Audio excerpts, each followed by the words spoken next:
Hello, and welcome to the latest episode of Tactical Heretic. My name is Guy Estes, and I am the Tactical Heretic. Coming at you from my usual location in the back pasture shooting range, and today we are testing one of the original classic self-defense loads in .45 Colt, the Federal 225 grain lead semi-wad cutter hollow point, as you can see right there. Just exactly what it says on the box, just a great big old lead hollow point with a great big old cavity on it. So back in the day, back in the 80s, 90s, if you wanted a good hollow point self-defense load for .45 Colt, you basically had three options. You had these, the Winchester Silver Tips, which we have tested, and the CCI Blazer Flying Ashtrays, which we have also tested. So I thought it was high time to test these out. It's kind of a similar situation with 44 Special. So one of these days I'm looking forward to testing this load out of 44 Special as well. Now, Buffalo Bore and Underwood both offer a version of this load. Again, we have tested both of those. So just a quick refresher on those. The Buffalo Bores in the bare gel and in through the one layer of t-shirt, they've penetrated 15-16 inches with little expansion. And then on the 4 layers of denim, had a pass through. So consistent performance there pretty much within the FBI standard, at least until we got to the denim, it was within the FBI standards. The Underwood was a little bit more all over the place. In the bare gel, we had huge expansion, but it only penetrated about 9 inches, so it was under penetration.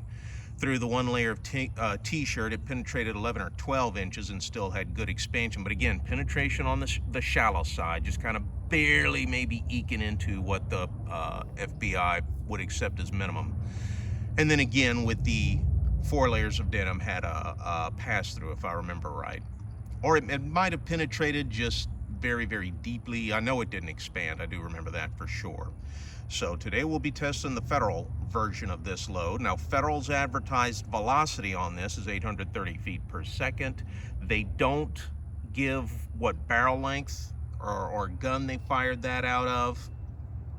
Out of my 4-inch barreled Smith & Wesson, I got a 5-shot average of 728.6 feet per second. Round that up to 729, and we are 101 feet per second slower than the advertised velocity. A pretty big drop and disappointing, because as we have seen on previous tests, when hollow points get below 800 feet per second, they don't expand. So I do not have high hopes for this. And a little spoiler alert, you might notice that there's already a bullet track in there, because I did fire into the bare gel. Silly me, I forgot to press record before I did that. So that's in there, and I'll go up there and measure that and give you the information on that. You might also notice that the Smith & Wesson is wearing different grips. Normally I have those Altamont checkered walnut grips on there. Absolutely gorgeous, gorgeous grips. But after using those for a while, these Packmeyers that are on there, that's what I had on there before. After using those Altamonts for a while, I'm just kind of finally forced to admit something I didn't want to, and that is that they just don't fit me particularly well, as opposed to those Packmeyers fit me much better. So for the time being, I'll just have to go with the Packmeyers. Yeah, I mean, it breaks my heart. Those Altamonts were gorgeous grips, but the Packmeyers just work better. That's what it comes down to, is what works better, and in this case, that's the Packmeyers. Maybe one of these days I'll invest in some Hogue wooden grips. We'll see. But now to the testing. So first, let me go measure that first shot for you.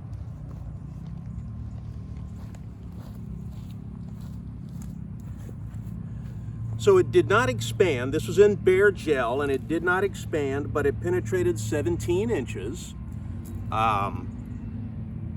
It tumbled, the hollow points facing out this way, but 17 inches, that is within the FBI standards, the protocols. So now we're going to do the one layer t-shirt cotton t-shirt and see what that does.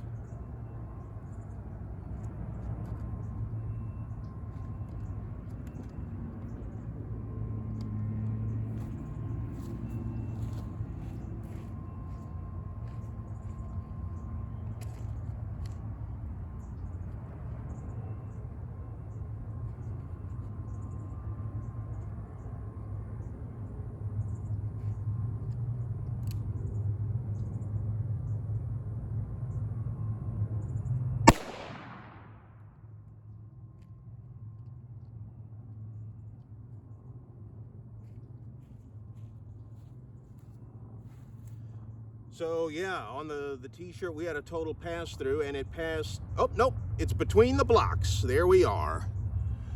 So it passed through and bounced off of this one.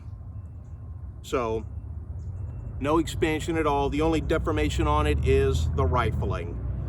So in the interests of being thorough, I'll go ahead and do the denim, but really I don't think we're gonna see anything different. But again, in the interest of being thorough, I'll go ahead and do the denim.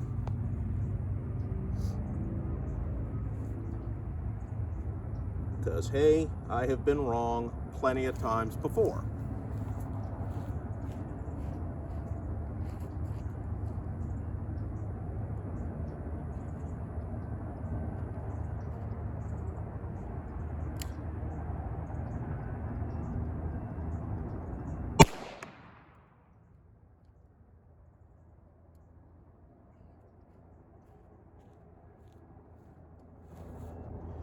And again, a complete pass-through.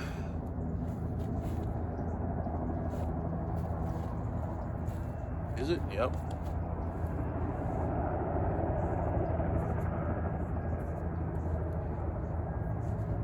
And I don't know where the hell it went, but it came through here.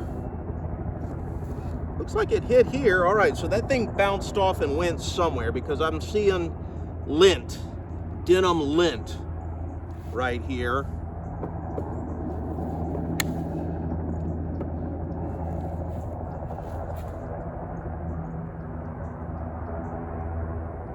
All right, well, so I don't know. Let me get the pliers and fish this one out of here, but spoiler alert, there ain't a whole lot to see.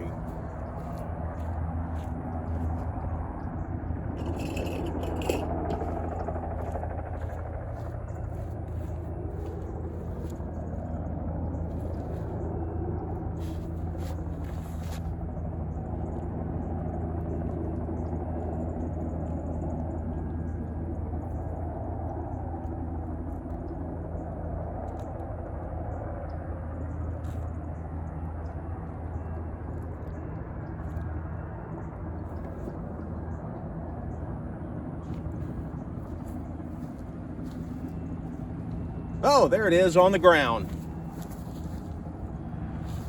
All right.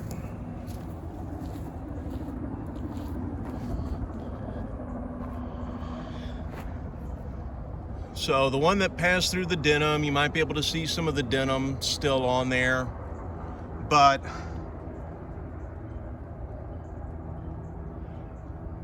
the one that passed through the t-shirt, the one that passed through the bare gel, that was just a bit, notice how they're indistinguishable. You can't tell. So the bare gel penetrated 17 inches, and the other two going through one layer of cotton t-shirt and 4 layers of denim, total pass through in a 20-inch block.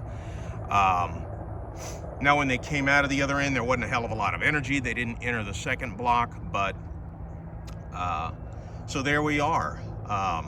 Not terribly impressive performance. Again, I would think if the performance we've seen here, if that's what you're looking for, if that's what you want, that meets your needs, your uses, hell, I'd say just go with cowboy action ammo. It's more economical. So yeah.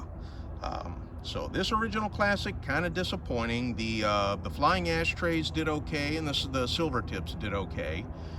These kind of meh. So that is all I have for you today.